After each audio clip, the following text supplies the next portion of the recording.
Hello friends, সকলকে জানাই happy Christmas. আজকের ক্রিসমাসের সকালটা আমার বাবা মায়ের কাছ থেকে পাওয়া সারপ্রাইজ গিফট দিয়ে শুরু হয়েছে, আমার প্রিয় ক্যাডবেরি চকলেট। তারপর সন্ধেবেলা চলে গেছিলাম মায়ের সাথে আমাদের চুঁচুড়ার চার্চে।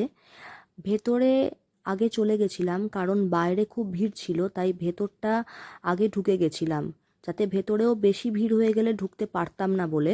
তাই গোলাপ দিয়ে পুজো দেওয়ার পরে তোমাদের জন্য একটু ছবি আর ভিডিও এখানে তুলে নিলাম, কেননা ভেতরেও খুব ভিড় ছিল, অনেকেই ছবি ভিডিও তুলছিলেন।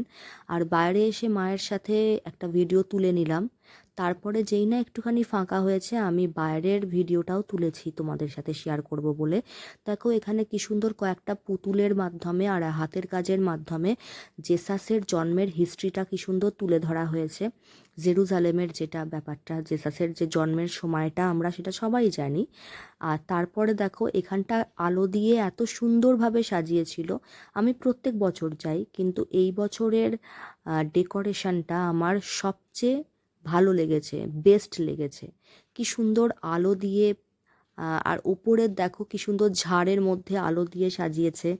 আর এখানটা দেখো চার্চটা খুব সুন্দর লাগছে, এত লোকের ভিড়, সবাই মোমবাতি জ্বালাচ্ছে, প্রার্থনা করছে। তো সকলকে মেরি ক্রিসমাস এগেন।